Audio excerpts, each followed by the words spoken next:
YouTube, what's going on? It's Analytic Reason.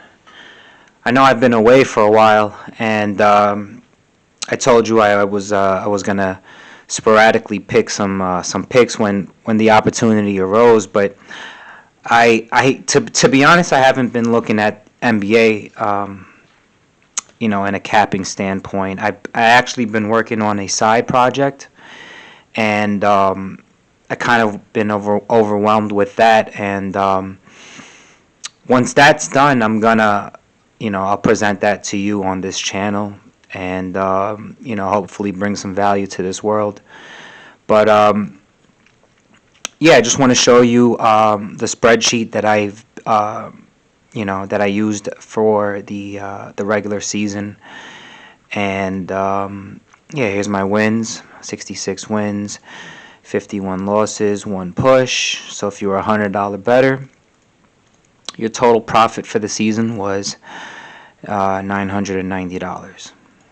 All right, which isn't so bad. So it's like almost a 10x profit. And I'm gonna start scrolling down, and I'm gonna talk about some picks today. All right, I'll give you an official pick, and I'll give you a lean. And I'm not gonna really keep track of the playoffs, because I know I'm gonna be immersed in other endeavors. I got another side project going on, and it's gonna be a little bit hard.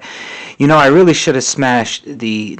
I was looking at the NBA today. I really should have smashed the over on the Washington Philly on Game 3, and the reason is because I saw what Washington scored. They scored 95 points, but they scored 2 for 22. They shot 2 for 22 in 3-point land, and that would have been a nice smash over spot on Game 3. No, they scored 2. They shot 2 for 22 in Game 2. Let me say that 3 times fast, but yeah. So let me just scroll down, and I'll tell you what I'm thinking for tonight. Okay. So for my official pick tonight, I like the under 225.5 for the Utah Jazz Memphis game. All right, now this is kind of scary. This is actually pretty scary because these two teams score a lot of freaking points, and I'll tell you another thing. All 3 games went over. They hit the over for the total for that given game. Now, the way I'm thinking about this game, right, is that if Memphis wants any shot at winning this game on their home floor, they're gonna need to slow the pace down just a little bit, and not go so crazy. I know that seems a little bit odd because you would think Memphis has a better chance of, pushing the pace on Utah, but Utah's so like potent on offense, like they could keep up. And Memphis won Game 1 of this series, and the way they won that game is playing defense, and they actually slowed the pace down on Utah, and Utah committed 16 turnovers. So if Memphis wants any sort of,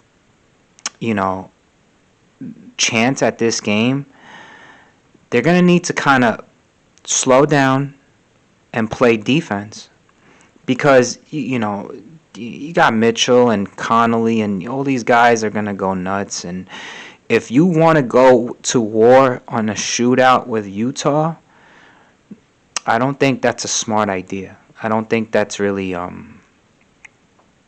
don't think that's a good strategy.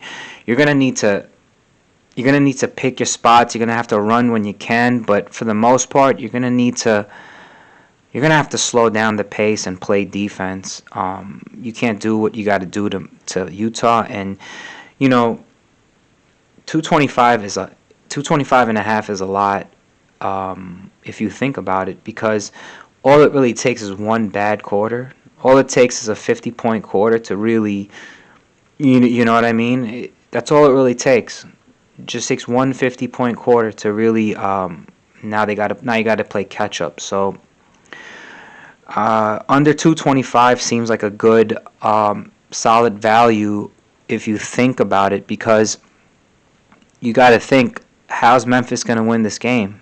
Memphis, no one's giving Memphis any credit here. Memphis got no shot, right? But if you were the coach, what would you tell the team? Because obviously it hasn't been working. And what you've been doing hasn't been working. Let me tell you the scores. Okay, let me tell you the scores of the last 3 games between Memphis and Utah. Between Memphis and Utah, okay. First game, 112-109, total of 121, right?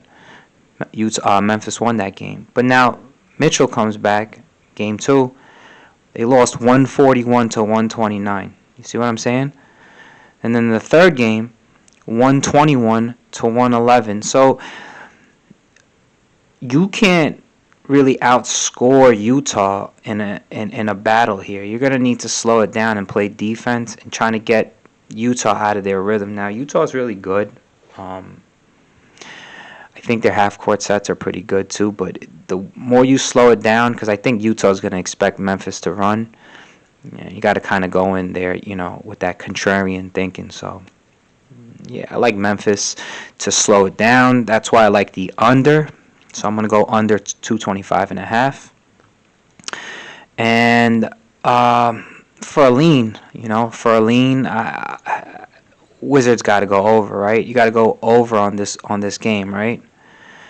Wizards in the last 3 games averaged 105. They're averaging 105 in this series, and they averaged 116 points in the regular season. So what's going on here? Is it that Philly's clamping them down? Is it because Philly's clamping down Washington? Now, that could be it. But how are you going to clamp down Westbrook and Beal? How do you really do that? I just don't think that you can contain monsters for that long. So they're going to have to go off at some point, and they're down 3-0. Your back's against the wall. Washington's got to score at least 120 today. They have to, because Washington's not playing defense. So if Washington scores about 120, Philly's going to be right there with them. This thing's going to be, a total of, in the 240 ranges. And what's the total tonight? What's the over-under for this game? It's got to be in the 230s. 230. Yeah, it's over-under 230. So I like the over 230 for the Washington-Philly game tonight, but kind of like that Utah-Memphis under, because how else is Memphis going to win? You can't outshoot these guys. So let's see what happens, all right? But yeah, there's my spreadsheet. Let's see. It says 117, but I picked 118 games. I just didn't count that push because it was going to mess up my percentage, right? So 56% for the regular season. I picked 118 games, 66 wins, 51 losses. And I'm going to announce my little side project I've been doing soon. So keep a lookout, and thanks for watching. Peace.